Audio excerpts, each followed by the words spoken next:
Hello friends, welcome again in our topic straight lines. This is our lecture number 2 regarding that topic. In that lecture, we are going to discuss about angle between the lines. Let us see. Formula for that, theta is the angle between two straight line. जर दोन straight line एकमेकाला intersect करत असतील तर त्या दोन्ही मधला जो अँगल आहे थीटा तो फाइंड आउट करण्यासाठी फॉर्म्युला आपल्यापाशी theta equals to tan inverse मॉड्युलसच्या आत m1 minus m2 divided by 1 plus m1 multiply by m2. Here m1 म्हणजे slope of first line, m जो आहे तो आपण स्लोपसाठी नोटेशन यूज करतोय आणि m1 म्हटलंय म्हणजे स्लोप ऑफ फर्स्ट लाईन आणि m2 म्हणजे slope of second line. Therefore the formula for finding angle between two lines is theta equals to tan inverse mod of m1 minus m2 divided by 1 plus m1 m2. Let us see first example. Find the acute angle between the lines whose slopes are root 3 and 1 upon root 3. म्हणजे इथे आपल्याला acute angle म्हणजे theta find out करायचा आहे between the lines म्हणजे दोन लाईनच्या मधला जो अँगल आहे तो आपल्याला फाइंड आउट करायचा आहे. हुज स्लोप्स आर म्हणजे त्या दोन लाईनचा स्लोप दिलेला आहे.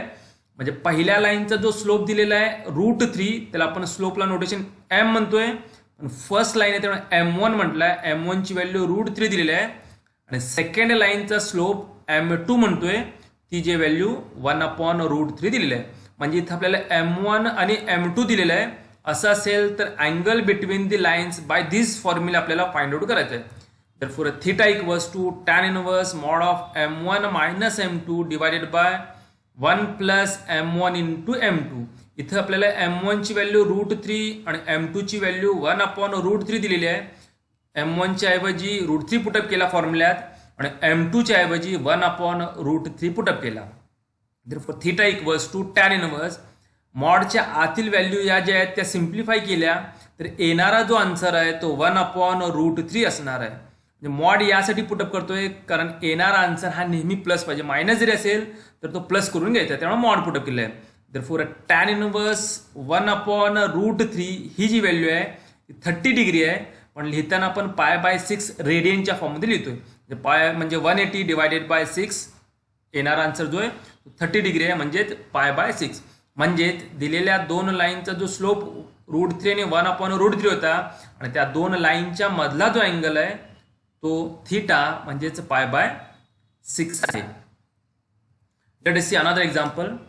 Find the acute angle between the lines 3x minus y equals to 4 and 2x plus y equals to 3. इथं देताना स्लोप न देता दोन स्ट्रेट लाईन दिलेले आहेत. फर्स्ट आपल्याला दिलेल्या दोन्ही स्ट्रेट लाईनचा वापर करून फर्स्ट लाईनचा स्लोप m1 आणि सेकंड लाईनचा स्लोप m2 फाइंड आउट करावा लागेल. Let us see first line जी आहे ती 3x minus y equals to 4 दिलेली आहे. ती आपण आपल्या स्टँडर्ड फॉर्ममध्ये लिहितोय म्हणजे पहिला x त्यानंतर y त्यानंतर कॉन्स्टंट म्हणजे 3x minus y आणि हा प्लस 4 इक्वेशनच्या अदर साईडला घेतला तर -4 होऊन जाईल इक्वल टू 0 म्हणजे ax plus by plus c equals to या फॉर्ममध्ये लिहिला. आणि दिलेली इक्वेशन जी आहे ती स्टँडर्ड फॉर्म बरोबर कम्पेअर करून आपल्याला ए बी आणि सी च्या व्हॅल्यू फाइंड आउट करायचे आहेत कारण आपल्याला स्लोप फाइंड आउट करायचा आहे. तर ए जो आहे तो कम्पेअर केल्यानंतर 3 येणार, बी जो आहे तो y ला मल्टिप्लाय बाय -1 आणि सी ची जी व्हॅल्यू आहे ती -4 झाली. For slope of line m equals to -a upon b आपला फॉर्म्युला आहे. फॉर पहिली लाईन आहे त्यामुळे m1 सपोज केला. For m1 equals to -a upon b here a equals to 3 and b equals to -1 या फॉर्म्युल्यात पुटअप केला आपण तर m1 चा येणारा जो आन्सर आहे तो 3 झाला. Let's consider second equation 2x plus y plus 3 इक्वेशनच्या या साईडला घेतला तर -3 होऊन जाईल. देअरफॉर ही झाली आपली standard equation of straight line आणि त्याला स्टँडर्ड इक्वेशनची कम्पेअर केला ax plus by plus c equals to 0 यावर कम्पेअर करतोय म्हणजेच a ची जी व्हॅल्यू आहे ती 2 झाली, b ची व्हॅल्यू जी आहे ती +1 आणि c ची व्हॅल्यू जी आहे ती -3. Therefore again स्लोपचा formula m equals to -a/b. Second line आहे m2 सपोज केला, a ची व्हॅल्यू 2 पुटअप केली आणि b ची व्हॅल्यू फॉर्म्युल्यात 1 पुटअप केली. Therefore m2 equals to -2.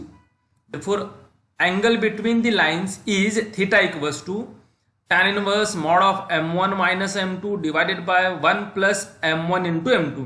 Here m1 equals to 3 find out केलेले आपण आणि m2 जो आहे तो -2 फाइंड आउट केलेला आहे. त्या फॉर्म्युल्यात व्हॅल्यू पुटअप केल्या. Therefore m1 च्या ऐवजी 3 पुटअप केला आणि m2 च्या ऐवजी -2 पुटअप केला. Therefore theta equals to tan inverse आणि या कॅल्क्युलेशन पूर्ण सिम्प्लिफाय केल्यानंतर येणारा जो आन्सर आहे तो 1 आहे. tan इनवर्स 1 ही व्हॅल्यू π/4 म्हणजेच 45 डिग्री आहे. Therefore जर डायरेक्ट दोन्ही स्लोप दिले असतील तर फॉर्म्युल्यात आपण पुटअप करू शकतोय. अदरवाईज दोन इक्वेशन दिलेले असतील तर त्या दोन्ही इक्वेशनवरून फर्स्ट लाईनचा स्लोप -a/b फॉर्म्युला अप्लाय करून आणि सेकंड लाईनचा स्लोप फाइंड आउट केला तर परत आपण फॉर्म्युल्यात दोन्ही स्लोप पुटअप केला तर अँगल बिटवीन टू लाईन्स आपण फाइंड आउट करू शकतोय. I hope that you enjoyed this video. Thank you for watching this video.